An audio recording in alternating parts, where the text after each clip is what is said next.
할렐루야. 옆에 분들 한번 인사하실까요? 잘 나오셨습니다. 한 번 더 인사하겠습니다. 큰 은혜 받으세요. 오늘 말씀의 제목이 좀 불편합니다. 은혜가 불편한 사람. 혹시 한번 여러분 스스로 한번 생각해 보실까요? 은혜가 불편하다고? 네, 좀 전에 2부 예배 끝나고 저는 조금 곤란한 경우가 있다 왔어요. 오늘 설교 제목이 은혜가 불편한 사람 했더니 제 아내가 당신이야? 이러는 거예요. 봤더니 제 아내 이름이 은혜거든요. 전혀 의도한 것도 없고 전혀 생각하지도 않았는데 그럴 수 있겠구나. 한번 웃으시라고 말씀드렸어요. 여러분 어떠십니까? 은혜가 불편하다? 사실 코로나 이후에 우리가 가장 많이 부른 찬양이 은혜예요. 내가 지금까지 살아온 것도 아침에 눈을 뜨는 것도 모든 게 다 주님의 은혜입니다. 사실 우리가 하나님의 자녀가 된 것도 그렇죠. 뿐만 아니라 때로는 힘들고 어렵고 낙심될 때 하나님의 은혜가 우리를 일으켜 세우고 살려주셨잖아요. 그래서 굉장한 은혜가 있는데 근데 그 은혜가 언제나 항상 반가운 것만은 아니라는 거예요. 왜냐하면 내게 하나님의 은혜가 베풀어지게 될 땐 감사해요. 또 내가 정말 안타깝게 생각하고 저분에게 진짜 하나님의 도움이 필요하다는 분에게 은혜가 가면 나도 좋아요. 근데 나 저분 진짜 불편한데 저분 진짜 좀 마음이 좀 어려운데 그분에게 은혜가 임하면 하나님 불공평하신 분인 것 같은데 라는 생각으로 불편해지는 거예요. 때로는 나보다 늦게 믿은 사람이 더 많은 은혜를 하나님 앞에 막 누리는 것 같은 거 보이는 거잖아요. 그럼 불편한 거예요. 나보다 조금 수고했어요. 내가 더 많이 수고했는데 그분이 더 많은 인정을 받게 되는 거예요. 그러니까 막 불편한 거예요. 오랫동안 충성한 나는 당연히 그분은 거기 있으니까 이런 생각을 하게 되죠. 오히려 뒤늦게 온 사람의 더 사랑을 받는 것 같으니까 막 마음이 어려운 거예요. 저희도 항상 그 목사님께 목회 어떤 코칭을 배울 때 안 나오는 사람도 잘 챙겨야 되지만 정말 중요한 건 나오신 분들을 귀하게 여겨야 되는 거예요. 그래서 한국교회 목사님들이 제일 잘못하는 게 예배에 나오신 분들한테 안 나온 사람 뭐라고 하는 거. 나온 분들은 잘 나온 거잖아요. 근데 안 나온 사람들은 그 얘기를 못 듣거든요. 근데 나오신 분들한테 막 그분들 안 좋은 얘기하니까 앉아있는 분들이 괴로운 거예요. 그러면 안 됩니다. 저와 여러분들은 하나님의 뜻이 무엇인가, 하나님 바라시는 게 뭔가 이거 좀 볼 필요가 있어요. 근데 오늘 말씀에 보니까 품꾼들이 그런 사람들이었어요. 하루 종일 포도원에서 땀 흘려 일했습니다. 주인은 약속한 품삯을 다 줬어요. 그런데 감사가 안 나오는 거예요. 약속한 거 줬는데 오늘 전체 말씀의 아주 중요한 키워드는 여러분 약속입니다. 약속을 분명히 했고 약속대로 이행했거든요. 근데 불편한 거예요. 왜냐하면 내가 그 사람보다 적게 받았기 때문이 아니라 늦게 온 사람이 나랑 똑같은 대우를 받은 게 기분이 나쁜 거예요. 돈이 문제가 아니라 그 은혜를 받아들이는 마음, 태도가 문제였다는 것이죠. 어찌 보면 예수님께서 저와 여러분들에게 동일하게 질문해 봅니다.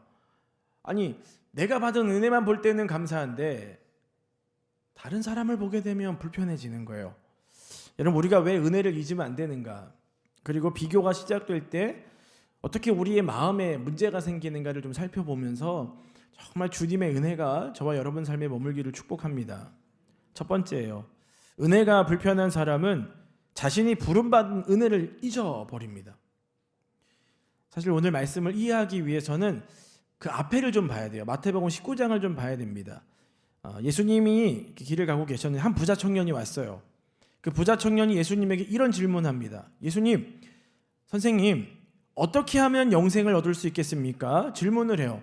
그러니까 예수님이 그가 부자인 걸 아시고 대화 끝에 네가 가지고 있는 모든 것들을 다 팔아서 가난한 사람들에게 나눠주고 너는 나를 따라라 라고 말씀을 하십니다. 근데 이 부자 청년은 고민하고 예수님을 따라가지를 않아요. 근심하며 돌아가죠. 그때 그 대화를 그 모습을 보고 있었던 베드로가 이런 질문을 하는 거예요. 마태복음 19장 27절 한번 읽어볼까요? 이에 베드로가 대답하여 이르되 보소서 우리가 모든 것을 버리고 주를 따랐사온데 그런즉 우리가 무엇을 얻으리까? 아멘. 굉장히 그런 상황 속에서 자연스럽게 나온 질문이에요. 제자들은 정말 모든 걸 다 버리고 예수님 따라갔거든요. 여러분, 베드로가 그물만 버리고 예수님을 따라간 게 아닙니다. 나중에 성지순례 가보면 베드로 집이요 얼마나 큰지 부자였어요. 다 내려놓고 간 거거든요. 예수님께서 그들의 헌신 대단하다, 예수님을 따라간 것 대단하다 인정해 주셨어요. 그래서 나중에 하나님 나라에서 너희들이 상일 것이다, 상이 있을 것이다 라고 말씀을 하십니다. 그런데 베드로의 마음속에 한 가지 위험이 숨겨져 있었어요. 그 질문의 의도가 뭐냐는 거예요. 왜 베드로가 그런 질문을 했을까? 무슨 생각이었을까요? 예수님, 저는요 저 사람보다 더 많이 버렸어요. 그리고 제가 더 먼저 따랐잖아요. 그러니까 저 사람보다는 제가 더 많이 받지 않을까요? 라는 생각이 그의 마음속에 있었던 거예요. 여러분, 은혜로 시작한 신앙이 어느 순간부터는 공로로 자꾸 계산할 때가 있어요. 야, 내가 예수님 믿고 이 교회 섬긴 지 10년 됐는데, 20년 됐는데, 30년 됐는데 자꾸 공로가 되는 거예요. 야, 내가 헌신했으니까 뭐 좀 얻어야 되고 뭐 좀 받아야 되고, 내가 예수님 진짜 잘 믿었는데 예수님 나한테 복을 주셔야 되는데, 내가 이렇게 헌금 많이 하고 봉사 많이 하고 그럼 하나님 나한테 복 주셔야 되는데, 이런 생각들을 하게 돼요. 근데 여러분, 이러한 것들은 기복신앙이에요. 우리가 이 기브 앤 테이크가 아닙니다. 여러분, 하나님한테 우리가 이만큼 헌신했으니까 하나님은 나에게 이만큼 복 주셔야 돼. 죄송합니다. 그런 신앙은 조금 잘못된 신앙이에요. 저와 여러분들에게 은혜를 주시는 것은 전적인 하나님의 은혜입니다. 우리가 더 열심히 예배 나오고 더 열심히 헌신하고 그랬으니까 이 정도 복을 받아야 된다는 생각을 한단 말이죠. 그래서 우리는, 나도 그렇지만 다른 사람도 그래요. 야, 저분은 진짜 하나님 앞에 헌신하는데 왜 복을 못 받지? 왜 저렇게 인생이 어렵지? 왜 저렇게 안 풀리지? 이런 생각을 하면서 그분들을 보는 거예요. 이런 렌즈를 좀 빼야 됩니다. 예수님이 말씀하셨어요. 마태복음 19장 30절 읽어보겠습니다. 그러나 먼저 된 자로서 나중되고 나중된 자로서 먼저 될 자가 많으니라. 아멘. 그러면서 이어서 포도원 품꾼의 비유를 말씀하시는 거예요. 오늘 말씀. 그러니까 이 오늘 말씀은요, 얼마 받았냐, 금액, 액수를 말하는 게 아닙니다. 먼저 부름받은 사람이 하나님의 은혜를 입고 살다가 그 하나님의 은혜를 잊어버리고 공로에 빠져서 사는 이 신앙이 얼마나 위험한가를 말씀해 주고 있는 거예요.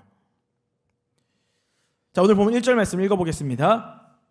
천국은 마치 품꾼을 얻어 포도원에 들여보내려고 이른 아침에 나간 집주인과 같으니. 아멘. 자, 1절 말씀에서 중요한 것은 품꾼이 아니라 주인이에요. 품꾼들이 먼저 주인에게 찾아가서 저희 일자리 좀 주십시오, 우리 좀 도와주십시오 라고 하지 않았어요.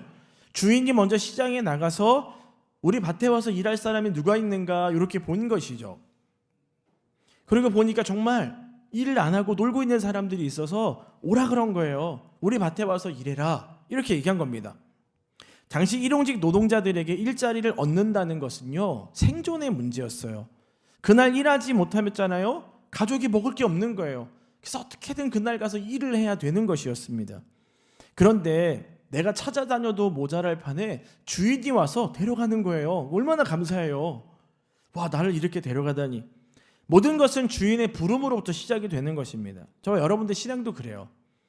우리가 먼저 하나님 찾은 것 같고, 우리가 먼저 하나님 믿은 것 같고, 우리가 먼저 하나님께 나가서 은혜를 받은 것 같지만 그렇지 않아요. 하나님이 저와 여러분들에게 먼저 찾아와 주셨음을 믿으시길 바랍니다. 자, 요한복음 15장 16절 상반절이에요. 읽어보겠습니다.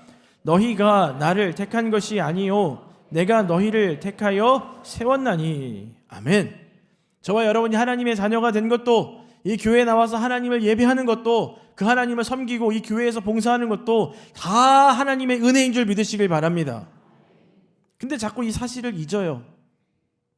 예배 자리에 나오면서도 우리가 하나님의 은혜인데 자꾸 그 은혜를 잊어버리는 거예요. 이 품꾼들도 그 은혜를, 그 약속을 잊어버린 거예요. 처음에는 포도원 들어온 것만으로 감사했죠. 야, 우리가 찾아다녀도 일자리 못 얻었는데 이렇게 우리가 주인이 오라 그래서 일하게 됐고 또 이렇게 돈도 벌고 얼마나 감사한지, 야, 모르겠다, 너무 좋다, 이런 얘기들을 했을 거라는 거예요.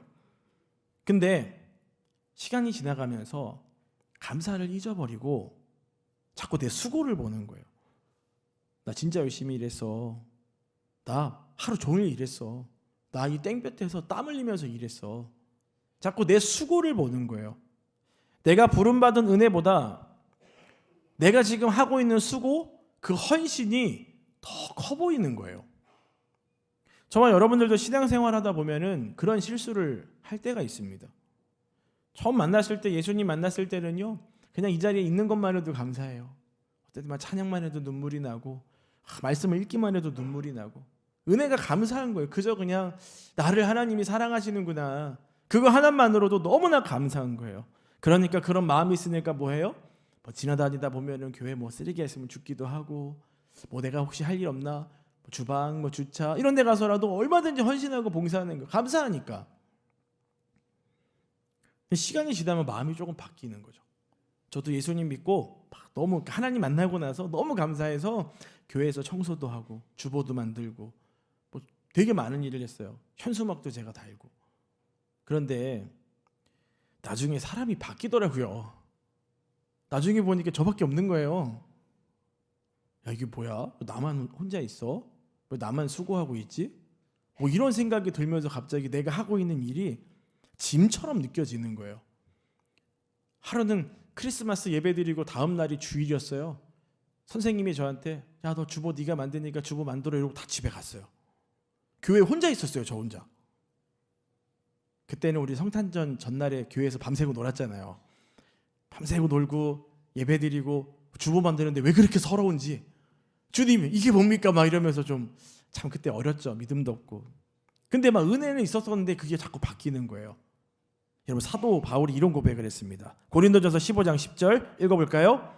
그러나 내가 나 된 것은 하나님의 은혜로 된 것이니 내게 주신 그의 은혜가 헛되지 아니하여 내가 모든 사도보다 더 많이 수고하였으나 내가 한 것이 아니요 오직 나와 함께 하신 하나님의 은혜로다.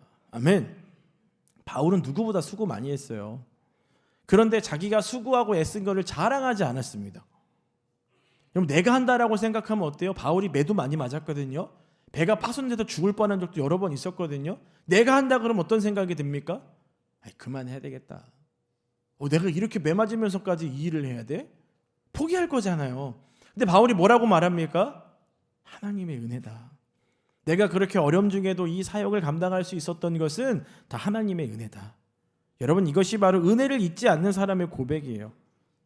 우리가 오래 믿고 오래 신앙생활하고 이게 자랑이 아닙니다. 그저 저와 여러분들 은혜예요. 아멘이세요?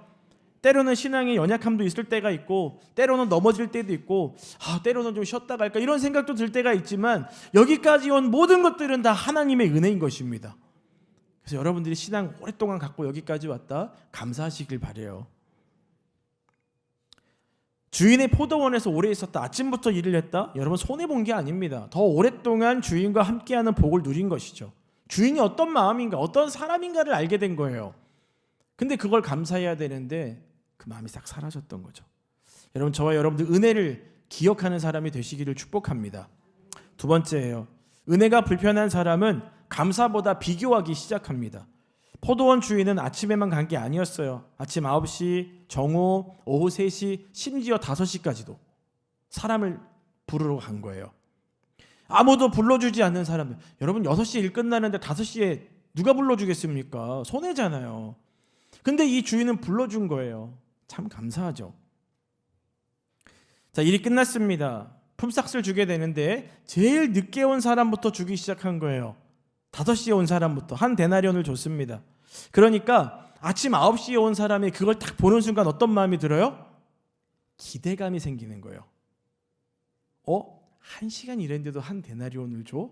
나는 하루 종일 일했는데 그럼 혹시 나한테는 조금 더 보너스나 뭐가 더 있지 않을까? 이런 생각이 드는 거예요. 10절 읽어보겠습니다. 먼저 온 자들이 와서 더 받을 줄 알았더니 그들도 한 데나리온씩 받은지라. 아멘. 여러분, 생각이 이렇게 무서운 거예요. 보게 되니까 비교하게 되고, 비교하니까 생각하게 되고, 그 생각에 뭔가 어떤 기대감을 가지고 있는데 내 기대와는 다른 일이 일어나게 되니까 어때요? 속상한 거예요. 서운한 거예요. 먼저 왔던 품꾼들의 마음이 바뀐 거죠. 제가 이 오늘 말씀의 전체에 가장 중요한 단어가 뭐라고 말씀드렸죠? 약속이라고 말씀드렸습니다. 분명히 처음 이 오전 9시에 온 사람들도 주인이 약속을 줬거든요. 한 데나리온. 그대로 받았는데 마음이 바뀐 거예요. 왜요? 다른 사람이 받는 걸 보고 내 만족이 사라진 것이죠. 비교는 내가 받은 은혜를 작게 만들어 버려요. 내 것을 받았을 때만 감사하다. 근데 다른 사람이 받은 거 보면 어때요? 내게 더 작아 보이네. 이 생각이 드는 거죠. 누가복음 15장에 나오는 큰아들이 그랬습니다. 한 번도 아버지 집을 떠난 적이 없어요. 참 대견하죠. 나중에 아버지도 그랬어요. 내 거가 다 네 거야라고 얘기할 정도로 아들을 굉장히 인정해 줬단 말이에요. 아버지가 아들에게 말할 정도면 밖에 나가서도 그랬겠죠. 이 아들, 큰아들, 내가 인정하는 아들이야. 근데 둘째 아들이 허랑방탕하게 살다가 돌아왔어요. 잔치를 벌여줬더니 화가 난 거예요. 나한테는 한 번도 그렇게 해준 적도 없으면서 저 허랑방탕하게 살다 온 놈한테는 이렇게 잔치를 베풀어줘? 서운해지기 시작하는 거예요. 아무것도 안 받은 사람이 아니에요. 내게 주어진 게 큽니다. 왜요? 아버지가 갖고 있는 게 다 네 거라 그랬잖아요. 되게 커요. 엄청 커요. 근데 지금 그 작은 아들을 위해 잔치를 벌여주는 그거 하나만 보고 서운한 거예요. 동생과 비교하는 순간에 내가 받은 은혜 싹 잊어버리는 거예요. 저와 여러분들도 그럴 수 있습니다. 다른 사람이 인정받고 칭찬받는 거 보면은요, 내가 받은 인정이나 이런 게 막 사라지는 것 같아요. 감사를 잃어버리는 것이죠. 다른 사람들이 복 받는 거 보면서 서운한 마음이 생길 수 있어요. 누구에게요? 하나님한테요. 하나님 저 사람한테 복 주고 왜 나한테 복 안 줘요? 어떤 분들은 그렇게 생각해요. 내게 올 복이 저분에게 갔다. 저분이 복을 받았으니 내게 올 복이 적다. 뭐 이렇게 생각하는 거예요. 여러분, 하나님이 그렇게 째째한 분 아닙니다.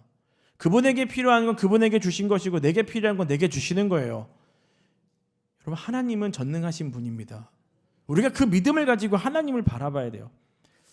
문제는 하나님이 적게 주신 것이 아니라 다른 사람에게도 뭔가 많이 주셨다는 생각이 내게 들어왔을 때 자꾸 마음에 문제가 생기게 되는 것이죠. 비교는 하나님의 은혜를 자꾸 계산하게 만듭니다. 자꾸 계산하니까 결국 감사를 잃어버리는 거예요. 이게 문제입니다. 사랑하는 성도 여러분들, 은혜를 기억하는 여러분들이 되기를 축복합니다. 마지막 세 번째예요. 은혜가 불편한 사람은 수고를 사랑이 아니라 어떤 거래로 바꿔버리는 거예요. 자, 우리 12절 말씀 한번 읽어보겠습니다. 나중은 이 사람들은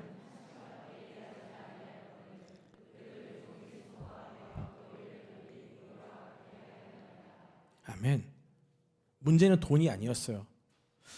저들을 우리와 같이 취급했다라는 거죠. 우리는 더 오래 일했고 우리는 더 수고했는데 저 1시간밖에 일하지 않은 사람하고 우리랑 같은 레벨로 본다는 것 자체가 너무 기분이 나쁜 거예요. 이분들은 내 수고를 무시한 것 같은 거죠. 그래서 아마 처음에는 주인을 너무나 존경하고 주인을 굉장히 사랑했을 거예요. 근데 그 주인을 사랑했던 마음이 바뀌어버렸습니다. 권리를 주장하는 근거가 돼버린 거예요. 어떻게 당신이 나한테 그럴 수 있습니까?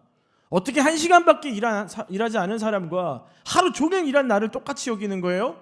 따지기 시작하는 거예요. 자, 주인이 말합니다. 13절 읽어봅니다. 주인이 그 중에 한 사람에게 대답하여 이르되 친구여, 내가 네게 잘못한 것이 없노라. 네가 나와 한 데나리온의 약속을 하지 아니하였느냐. 아멘. 약속을 기억하라는 거예요. 분명히 약속했고 약속대로 줬는데 왜 기분 나빠하냐는 것입니다. 문제는 주인이 불공평한 것이 아니라 주인의 그 선하심을 받아들이지 못하는 품꾼들의 마음이었던 것이죠.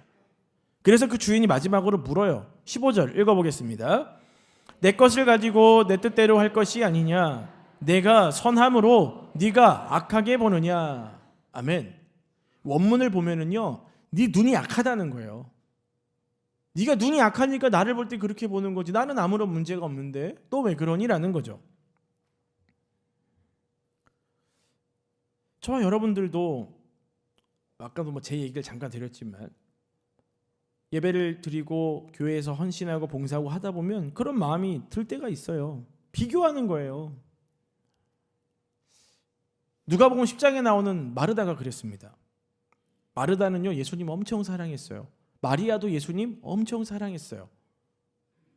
근데 그들이 예수님이 오신다는 소식을 듣고 각자의 어떤 마음을 가지고 예수님을 섬기죠. 근데 마르다가 불편한 거예요. 왜냐하면 자기는 예수님을 사랑해서 뭔가를 막 대접하려고 하는데 마리아는 예수님 발치에서 가만히 예수님 말씀만 듣고 있는 거죠. 그러니까 예수님한테 따지잖아요. 주님, 저를 혼자 이렇게 일하게 두는 게 틀린 것 같은데요. 저 마리아한테 얘기 좀 해서 나를 좀 도와주라고 좀 하세요.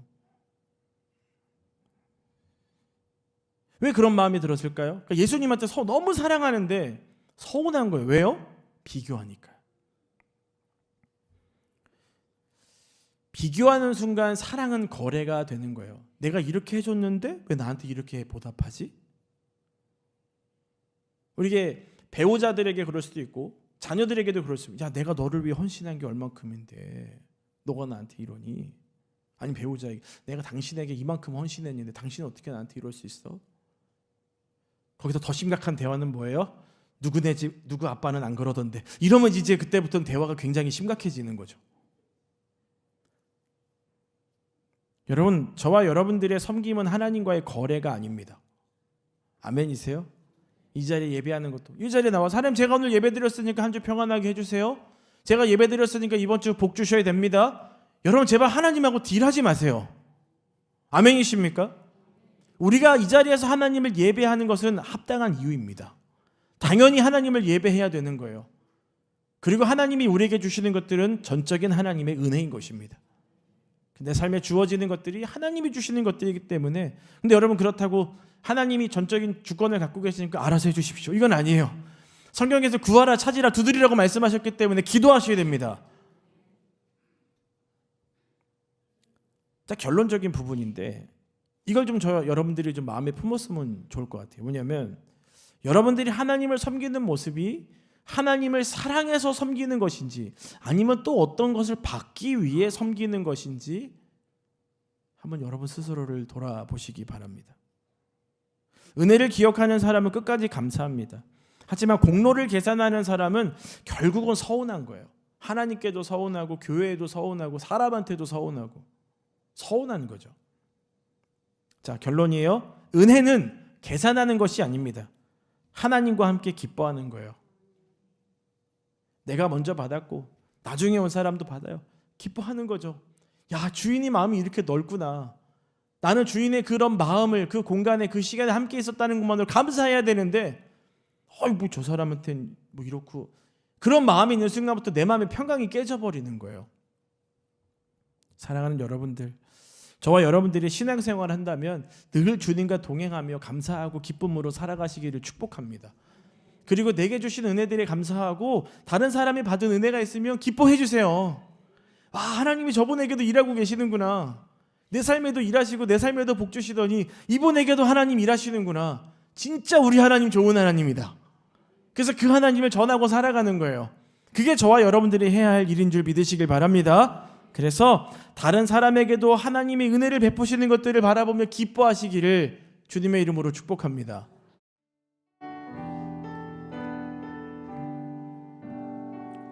여러분의 마음을 올려드리세요. 주 나의 모습 보네.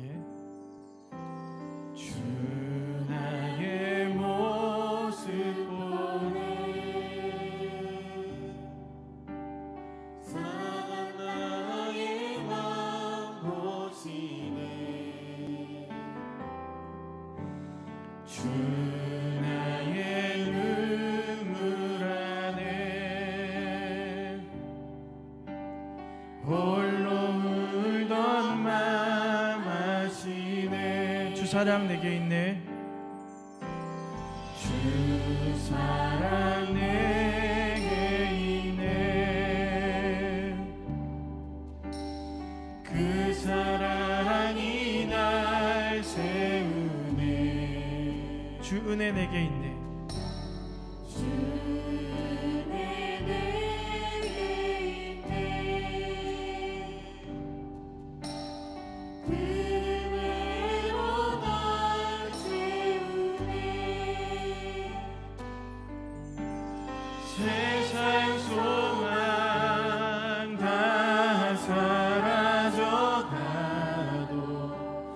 주의 사랑은 끝이 없으니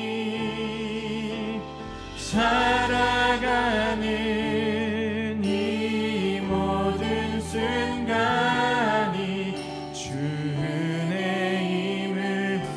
세상 소망 다 사라져가도, 세상 소망 다 사라져가도 주의 사랑은 끝이 없으니 살아가는 이 모든 순간이 주 은혜임을 나는 믿네. 하나님, 오늘도 말씀으로 우리의 삶을 비춰주시니 감사를 드립니다. 우리에게 먼저 찾아와 주시고 오늘까지 붙들어 주신 그 은혜 잊지 않게 하여 주옵소서. 혹여나 비교하며 살아왔던 우리의 마음이 있다면 용서하여 주시고, 다른 사람에게 베푸시는 그 은혜도 함께 기뻐하는 넉넉한 믿음과 마음을 허락하여 주시옵소서. 예배를 기쁨으로 드리게 하시고 섬김을 권리가 아니라 은혜로 여기게 하시며, 사람의 인정이 아니라 주님 한 분만을 기쁘게 해드리는 복된 삶이 되게 하여 주옵소서. 이번 한 주도 우리 입술 속에서 모든 것이 하나님의 은혜입니다라고 끊임없이 고백하는 저희 모두가 되게 하여 주옵소서. 예수님 이름으로 기도드립니다. 아멘.